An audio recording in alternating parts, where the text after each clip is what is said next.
So here we are on, I believe it's page 212. Yeah. The discourse is the deeper aspects of sadhana, and it's numbered 21.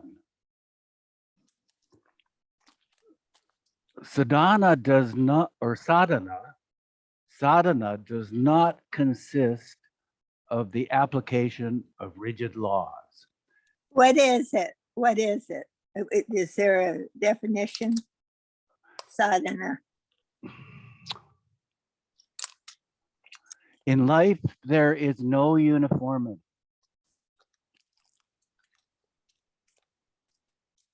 Much more so in the spiritual realm is there diversity.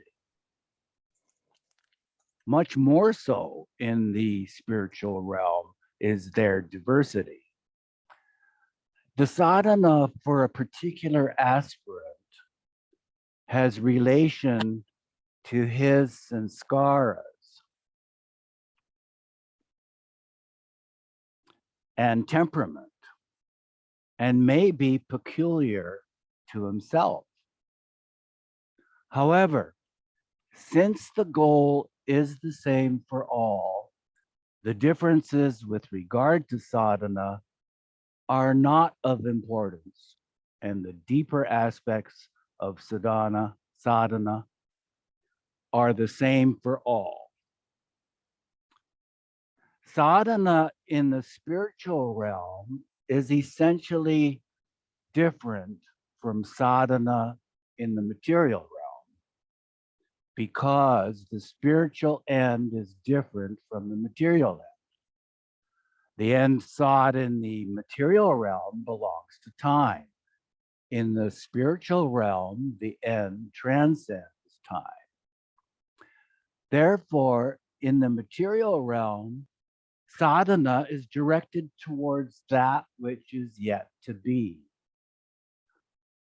In the spiritual realm, sadhana is directed towards that which always has been, will ever be, and now is.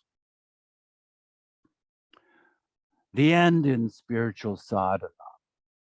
The spiritual goal of life is in life itself, not outside life. In the spiritual realm, every part of sadhana aims at the realization of the spiritual goal of godliness in all phases of life. Therefore, the different aspects of spiritual sadhana represent different degrees of approximation to the state of spiritual perfection. This relation between sadhana and the end sought may be contrasted with the relation which obtains between them in the material realm. In the material realm, the end falls outside the sadhana through which it is secured. And there is a clear disparity between sadhana and the end achieved through it. In the spiritual realm, however, the sadhana and the end sought cannot be external to each other, and there is no disparity between them. This gives rise to the paradox that the practicing of a sadhana amounts to participation in the goal.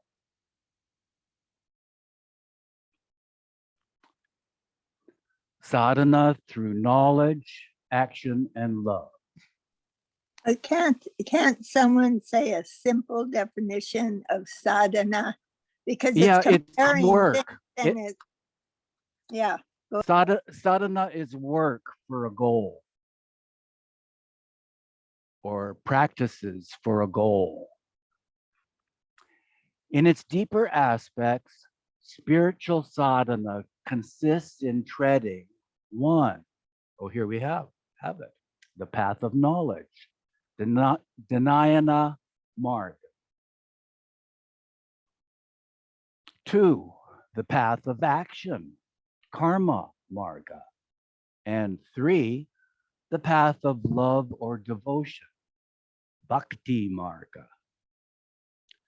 The sadhana of knowledge finds its expression through A, the exercise of detachment born of understanding, B, the different forms of meditation, and C, the constant use of discrimination and intuition. Each of these modes through which spiritual knowledge is sought or expressed requires explanatory comments. The individual soul is entangled in the world of forms and does not know itself as part of the being of God.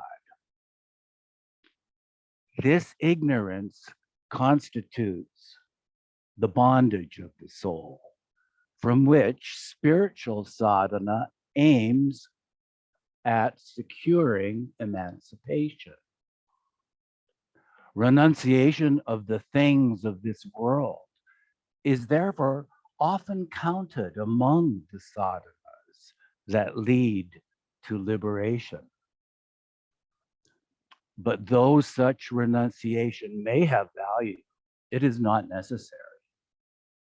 What is needed is an internal renunciation, craving for the things of this world.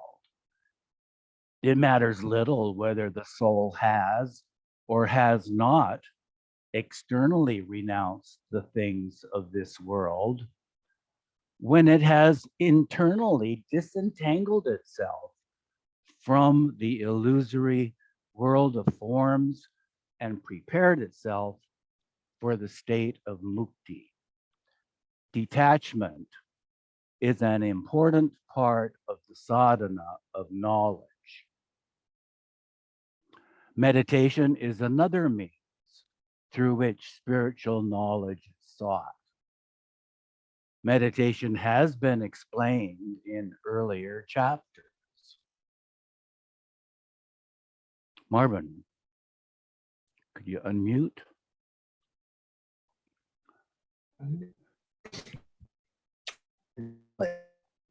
Sadhana of knowledge, unless the aspirant exercises discrimination, unveils his highest intuition. I think I'm going to stop you, Marvin, because your audio is wowing. I'm not surprised. I had a lot of trouble just logging in this morning. We've been a rainy period here seems to be affecting. Wendy K., could you unmute and continue reading? Knowledge. The sadhana of knowledge remains incomplete unless the aspirant exercises discrimination and unveils his highest intuitions. The realization of God comes to aspirants who use discrimination as well as intuition about values. Infinite knowledge is latent in everyone, but has to be unveiled. The way is to put into practice the spiritual wisdom one has. The teachings that have come to humanity through the masters and the inborn sense for values that the aspirant has shed sufficient light upon the next step to be taken. The difficult thing is to act upon the knowledge one has.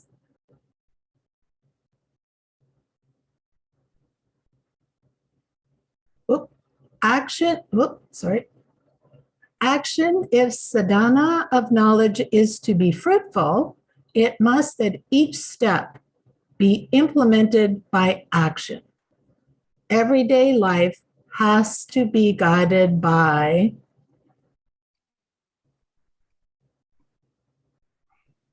discrimination and inspired by intuition. Karma yoga, or the path of action, consists in acting upon the intuitions of the heart without hesitation.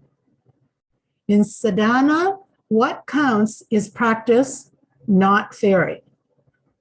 Practice based upon right knowledge is most fruitful. But even mistakes in practical action have valuable lessons to bring. Mere speculation, however, remains spiritually barren, even when flawless.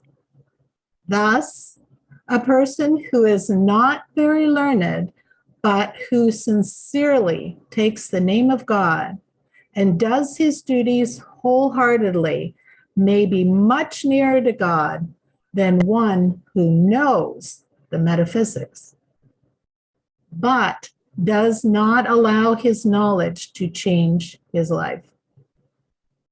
In the spiritual life, it is not necessary to have a complete map of the path.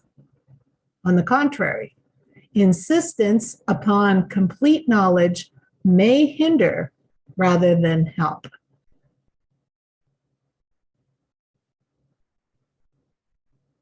Can you go up a little bit, Eugene, please?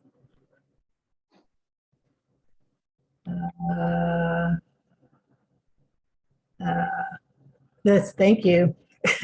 The secrets of spiritual life are opened to those who venture, not to those who seek guarantees for every step.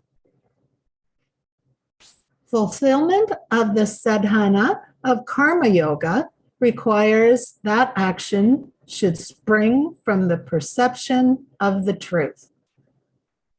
Enlightened action does not bind because not rooted in the ego, it is selfless. Selflessness represents ignorance, while selfishness.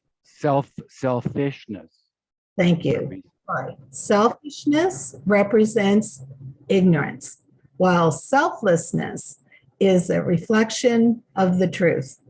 Thank you.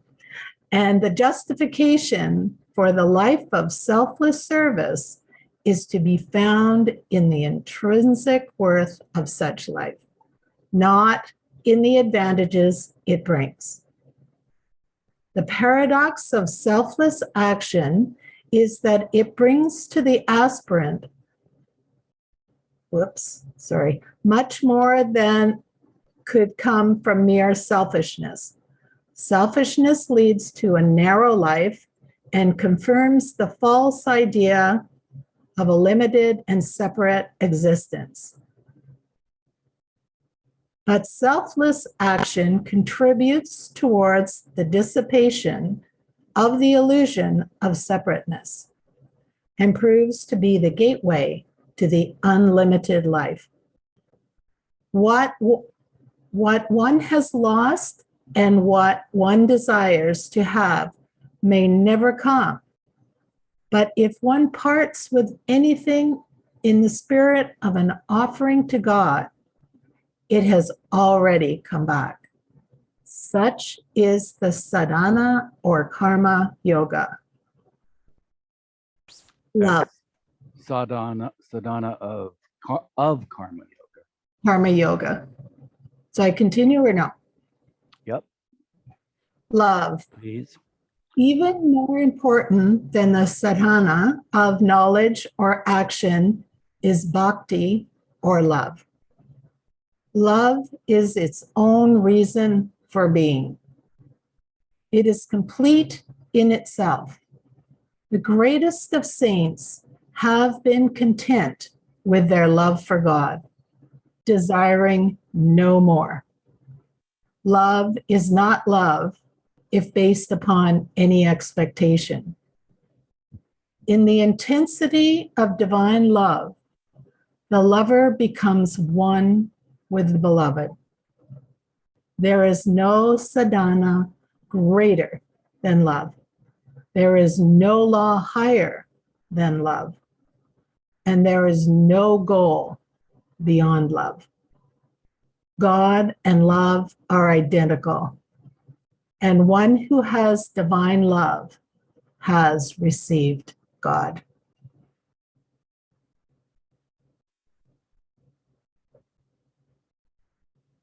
Love may be regarded as at once a part of sadhana and a part of the goal. But the intrinsic worth of love is so obvious that it is often considered a mistake to look upon it as sadhana for some other thing. In no sadhana is the merging into God so easy and complete as in love. When love is present, the path to the truth is joyous.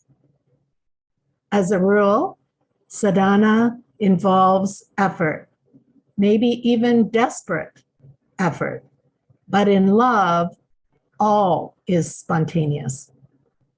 Spontaneity belongs to spirituality, the highest state of consciousness in which the mind is completely merged in the truth. Is known as, I'm not sure if I can say this, sahajawasta, or a state of unlimited spontaneity, in which there is uninterrupted self-knowledge. One of the paradoxes connected with spiritual sadhana is that the effort of the aspirant is to arrive at a state of effortlessness. The friction of sadhana involves fructification. Thank you. Fructification of sadhana involves the determination of the ego life of the aspirant. But sorry, that's termination. Oh, I'm really on a roll here. Involves the determination of the ego life of the aspirant. But at that moment, there is the realization that he has been the object of his search and endeavor, that all he has suffered and enjoyed, all risks and adventures, all sacrifices and strivings were for self-knowledge, in which he loses his limited individuality to discover that he is one with God. Thank you, Wendy. Ernie, could you unmute, please?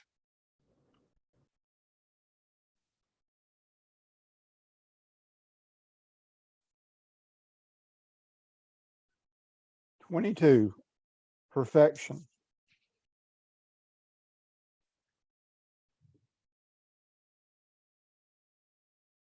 Perfection should be considered under two aspects. There is spiritual perfection, which consists in the inner realization of a transcendent state of consciousness beyond duality, and perfection as expressed in the sphere of duality. All related existence, which is a part of the manifold world of manifestation, admits of degrees. And when we are concerned with perfection, as seen in this manifested world, we find that, like other things subject to duality, it also admits of degrees. Bad and good, weakness and strength, vice and virtue are the opposites in duality. But all these aspects are expressions of the one reality in different degrees.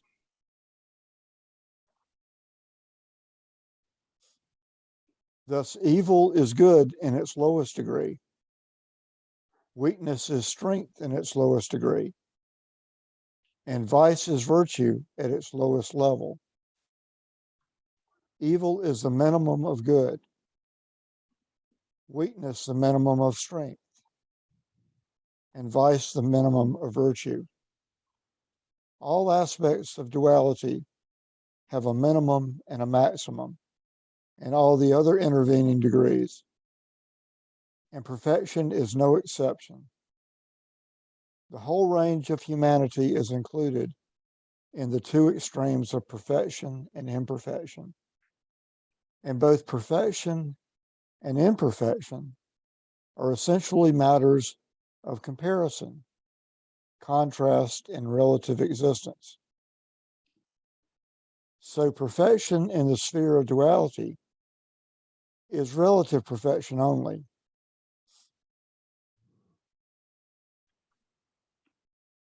Spiritual perfection distinguished from excellence. Perfection concerned with duality consists in the excellence of some attribute or capacity, and perfection in one respect does not necessarily include perfection in other respects.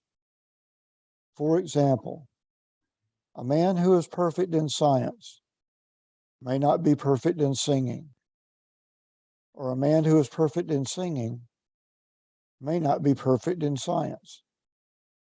There is a sense in which excellence can be exhibited even in crimes.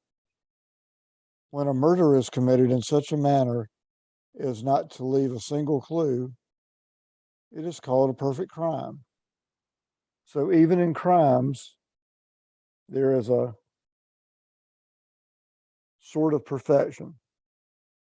But this type of perfection, which consists in the excellence of a quality or capacity, should be distinguished from spiritual perfection.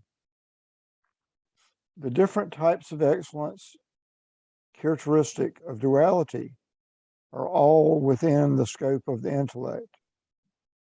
For such excellence can be envisaged by the extension in imagination of something good found in the experience of everyday life. But the perfection that belongs to spiritually realized souls is not in the sphere of duality and entirely beyond the scope of the intellect. When a person becomes spiritually perfect, he knows that nothing exists but God, and that what seems to exist in the sphere of duality, incapable of being grasped by the intellect, is illusion. For the spiritually perfect man to whom God is the only reality, science, art, music, weakness, strength, good and evil are nothing but dreams. His perfection consists in the knowledge of one existence.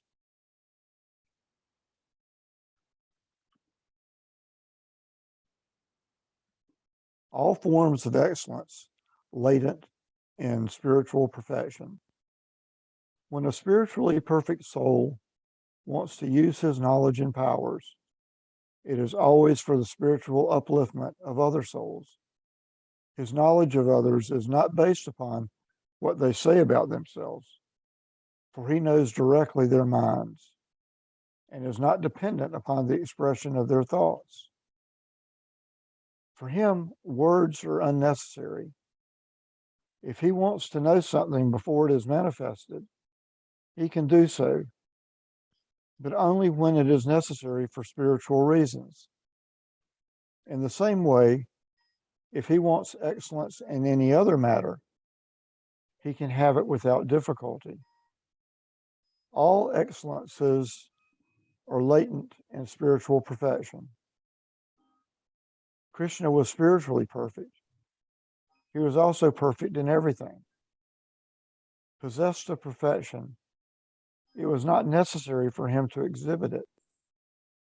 The spiritually perfect can exhibit supreme excellence in any mode of life which they may be required to adopt for the spiritual upliftment of others.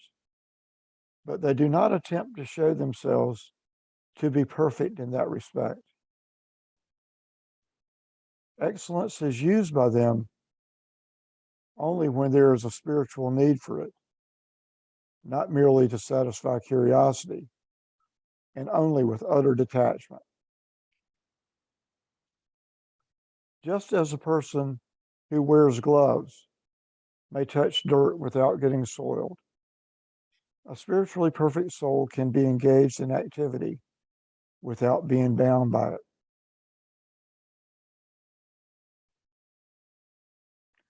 Perfection is all-sighted. Perfection is the full development of all aspects of personality.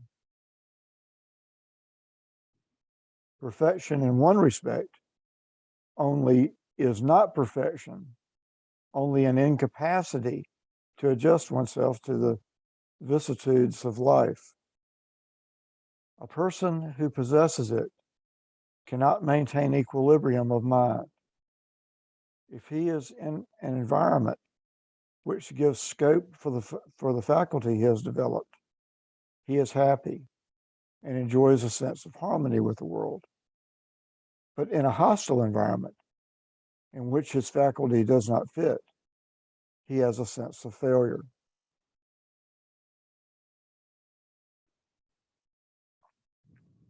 Transcending the opposites. This means that perfection transcends the opposites of being above and beyond them. If you try to grasp the nature of perfection by means of a set standard implying an opposite, you will fail to understand its significance. Thus, the perfect man is not bound by any rule. He is beyond good and bad. But his law for those who are good gives good reward, and is equally good for those who are bad. Krishna proved to Arjuna that his apparently bringing about the physical and mental annihilation of Kauravas who were vicious was for their spiritual salvation. Perfection may manifest itself through killing or saving according to the spiritual demands of the situation. The heart of the perfect one is at once as soft as fleece and as hard as steel. Perfection is not limited to any particular expression and does not exclude the possibility of finding expression through the opposite. It expresses itself through either opposite or through neither according to the situation. It expresses itself through either opposite or through neither according to the situation. It is equal to all possible situations in life. It ensures adaptability without surrendering the standpoint of the truth, and secures an unshakable peace and sense of harmony by resolving conflicting situations. Thanks, Ern. Marion.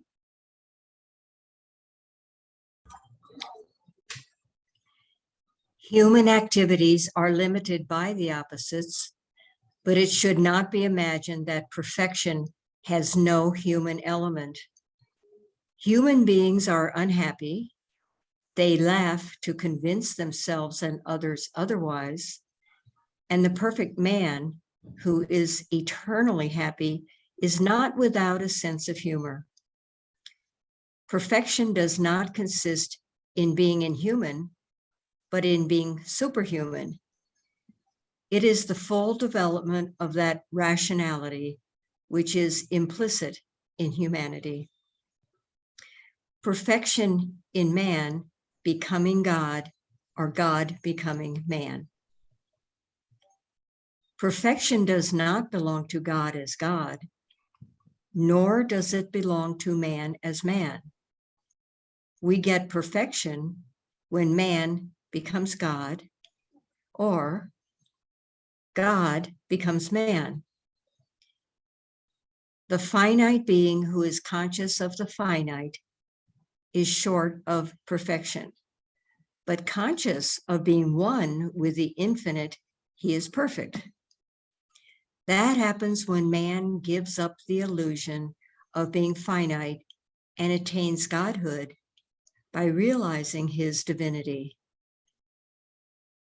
If by the infinite we mean that which is opposed to the finite, or that which is other than the finite, we misunderstand it. There is no such infinite.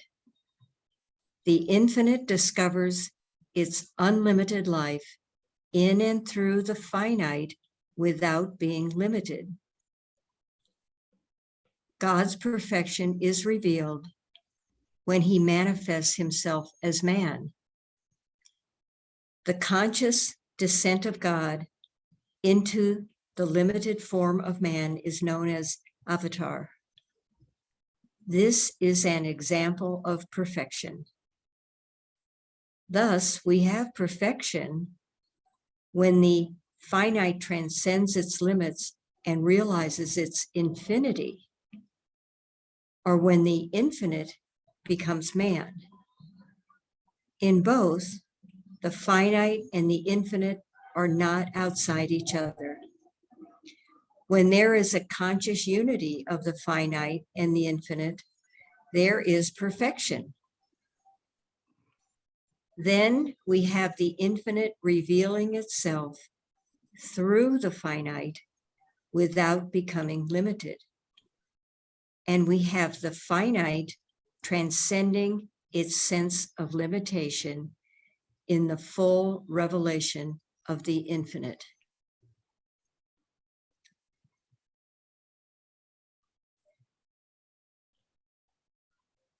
(23) The beginning and end of creation. As long as the human mind does not directly experience the one being or ultimate reality, it is baffled in every attempt to understand the origin and purpose of creation. The past is shrouded in mystery, and the future is a sealed book. The human mind can make conjectures about the past and the future of the universe because it is bound by the spell of Maya.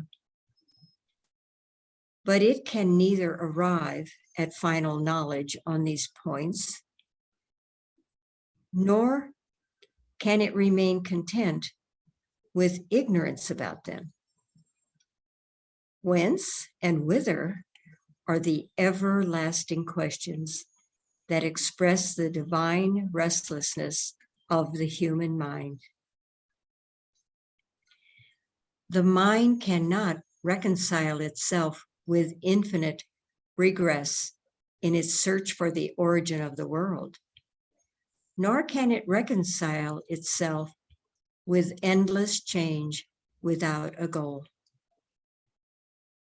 Evolution is unintelligible if it has no initial cause, and is deprived of meaning if it has no end. The questions whence and whither presuppose the beginning and end of evolving creation. The beginning of evolution is the beginning of time, and the end of evolution is the end of time. Evolution has both beginning and end, because time has both beginning and end. Between the beginning and the end of this changing world, there are many cycles, but in and through these cycles, there is a continuity of cosmic evolution. The termination of the evolutionary process is called Mahapralaya, or the final annihilation of the world, when the world becomes what it was in the beginning, namely, nothing.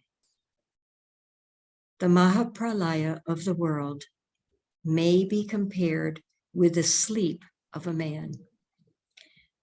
Just as the varied world of experience completely disappears in the man who is in deep sleep, the entire objective cosmos which is the creation of Maya, vanishes into nothingness at the time of Mahapralaya.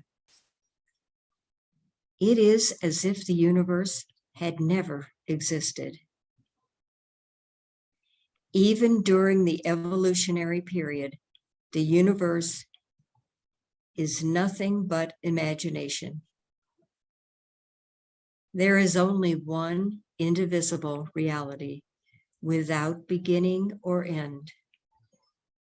From the point of view of this timeless reality, the whole time process is imaginary, and the billions of years that have passed and the billions of years that are to pass do not have the value of a second. So the evolving universe cannot be said to be an outcome of this ultimate reality. If it were so, ultimate reality would be either a relative term or a composite being, which it is not. The ultimate reality is absolute. Reality and nothing. Yet the ultimate reality includes in itself all existence. It is everything, but has nothing as its shadow. The idea of all-inclusive existence implies that nothing, not even its shadow, is outside its being. When you analyze the idea of being, you arrive at the idea of that which does not exist. This idea of non-existence or nothing helps you to define clearly the notion of being. The complementary aspect of being is non-being or nothing. But nothing cannot be looked upon as having its own existence. It is nothing, nor can it be a cause of anything. How then does the manifold and evolving universe arise? It is through the mixing of the ultimate reality and nothing. It springs out of nothing when this nothing is placed against the background of the ultimate reality. But this should not be taken to mean that the universe is partly the outcome of the ultimate reality, or that it has even an element of that reality. It is an outcome of nothing and is nothing. It only seems to be. And its apparent existence is due to the ultimate reality, which is behind nothing. When nothing is added to the idea of the ultimate reality, the result is the manifold and evolving universe. But the ultimate reality, infinite and absolute, does not thereby suffer modification. It is absolute and unaffected by addition or subtraction. The ultimate reality remains what it was, complete and absolute, unconcerned and unconnected with the panorama of creation. Nothing might be compared to the value of 0 in mathematics. In itself, it has no value. But when added to another number, it gives rise to the many. In the same way, the manifold and evolving universe springs out of nothing when combined with the ultimate reality. Thank you, Marion.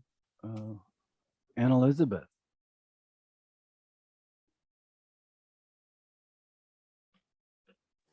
Okay.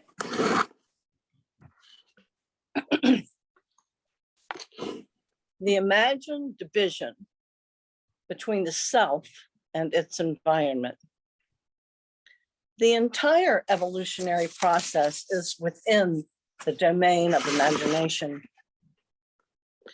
When in imagination, the one ocean of reality is disturbed, there arises the manifold world of separate centers of consciousness. Thus, we have the division of life into the self and not self, or the I and its environment. And owing to the falseness and incompleteness of this self, which is only an imagined part of an indivisible totality, consciousness cannot remain content with identification with it. Thus, and ceaseless restlessness, forcing it to attempt identification with the not self. That portion of the not self, or the environment, with which consciousness succeeds in identifying itself, gets affiliated to the self in the form of mind. And that portion of the not self, with which it does not succeed in identifying itself, becomes the environment, which creates a limit and opposition to the self.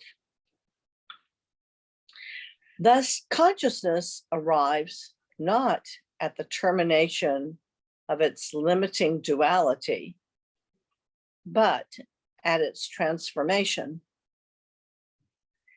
As long as consciousness is subject to the working of imagination, it cannot successfully put an end to this duality.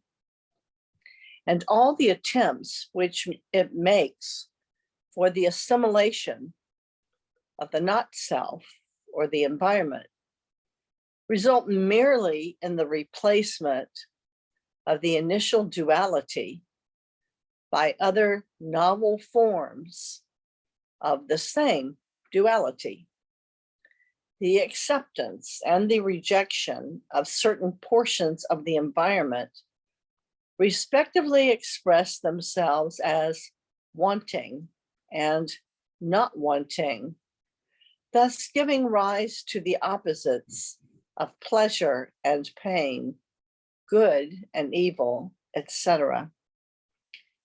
But neither acceptance nor rejection leads to freedom from duality, so that consciousness finds itself engaged in oscillation from one opposite to the other.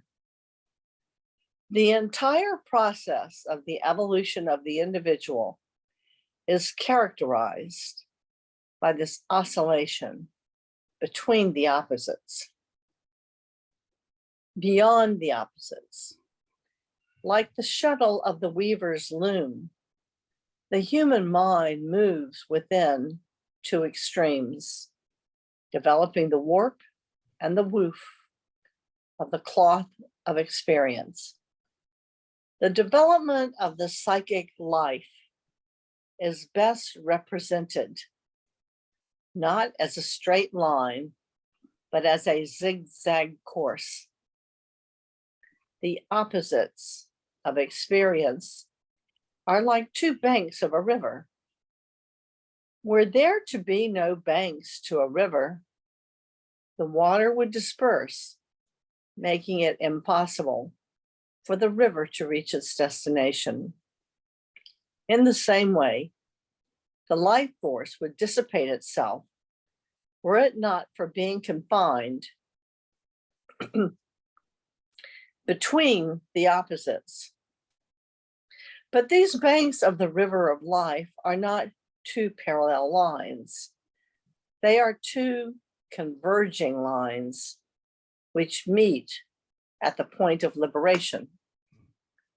The amount of oscillation becomes less and less as the individual approaches the goal and subsides when he has done so.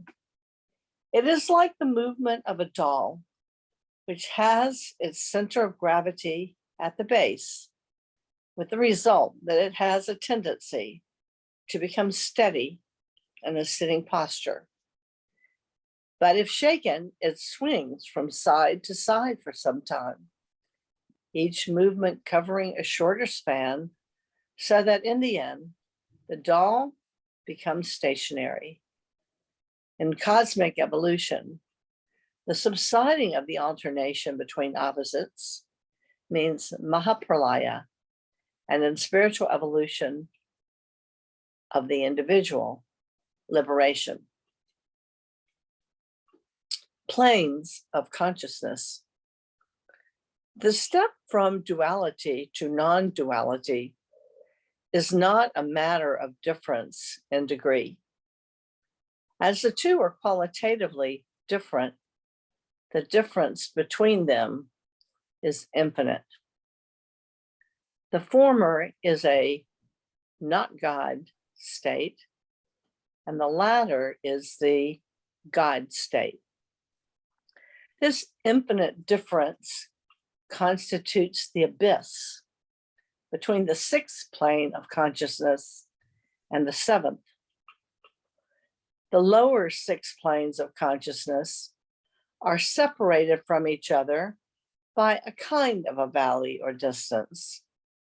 But though the difference between them is great, it is not infinite, because all are subject to the bipolarity of limited experience consisting in the alternation between the opposites. The difference between the first plane and the second and the third, and up to the sixth plane, though great, is not infinite. It follows that none of the six planes of duality can be said to be really nearer the seventh plane than any others. The difference between any of the six planes and the seventh is infinite.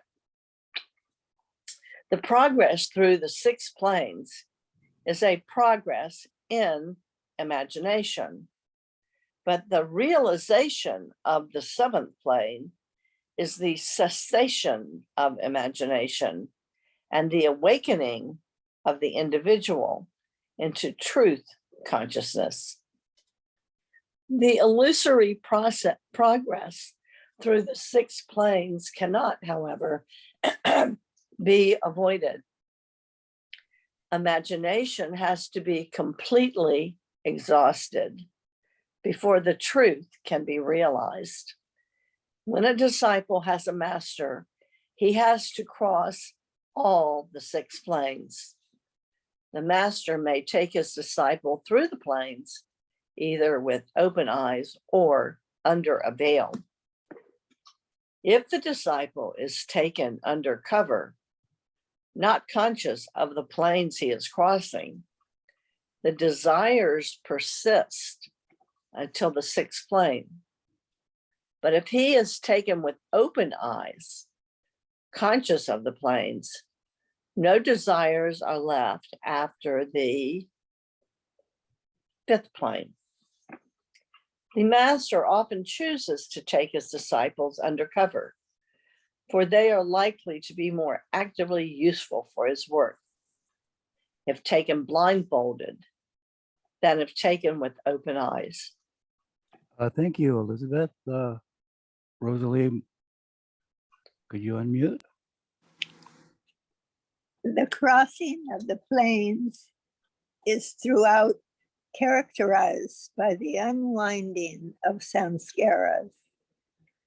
This process of unwinding should be distinguished from spending. Wait a minute.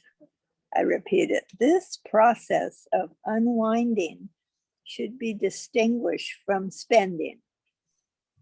In the process of spending, the samskaras become dynamic and release themselves in action or experience. This does not lead to emancipation from samskaras, as the never-ceasing fresh accumulation of samskaras more than replaces the samskaras that are spent. And the spending itself is responsible for further samskaras. In the process of unwinding, the samskaras get weakened and annihilated by the flame of the longing for the infinite.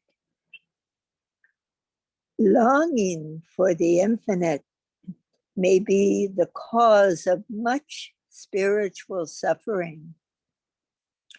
There is no comparison between the acuteness of ordinary suffering and the poignancy of the spiritual suffering, which has to be gone through while crossing the plains. The former is the effect of samskaras, and the latter the effect of their unwinding. When physical suffering reaches its climax, a person becomes unconscious and so gets relief. But there is no such automatic relief for spiritual suffering. The spiritual suffering, however, does not become intolerable because there is intermingled with it the pleasure of consciousness. The longing for the infinite gets acute until it arrives at its climax and then begins to cool. But while cooling, unconsciousness does not give up the longing for the infinite. It continues to realize the infinite. This state of cooled longing is preliminary to the realization of the infinite. Longing for the infinite has been the instrument of annihilating all other desires and is itself ready to be quenched by the stillness of the infinite. The peace realization. Before the longing for the infinite is fulfilled through the realization of the infinite, consciousness has to pass from the sixth to the seventh plane. It has to pass from duality to non-duality. Instead of wandering in imagination, it arrives at the ending of imagination. The master understands the reality as one and nothing as its shadow. For him, time is swallowed up in eternity. As he has realized the timeless aspect of reality, he is beyond time and holds within his being the beginning and end of time. He remains unmoved by the temporal processes of action and reaction. Ordinary man neither knows the beginning nor the end of creation, and is overpowered by the march of events which seem beyond his control or comprehension. They loom large because of lack of perspective. He being caught up in time. He looks upon everything in the terms of possible fulfillment or non-fulfillment of his sanskaras, and is profoundly disturbed by the happenings of this world. The objective universe appears to him as an unwelcome limitation which has to be overcome or tolerated. I'm repeating that. The objective universe appears to him as an unwelcome limitation which has to be overcome or tolerated. The master is free from duality and the sanskaras characteristic of duality, and is thus free from all limitation. The stresses of the universe do not affect his being. All the movement of the world with its constructive and destructive processes have for him no importance, for he has entered into the sanctuary of truth, which is the abode of that eternal significance, which is only partially and faintly reflected in the values of the phantasmagoria of creation. He comprehends within his being all existence and looks upon the entire play of manifestation as a game, and looks upon the entire play. Gone now, but I would have repeated it. Selfishness. Selfishness comes into existence because of the human desire to find fulfillment in action and experience. It is born of ignorance about one's own nature. And because human consciousness is clouded by the accumulation of impressions deposited in the long course of the evolution of consciousness, these impressions, or sanskaras, express themselves as desires, and the range of consciousness is limited by them, for they form an enclosure around the field of consciousness.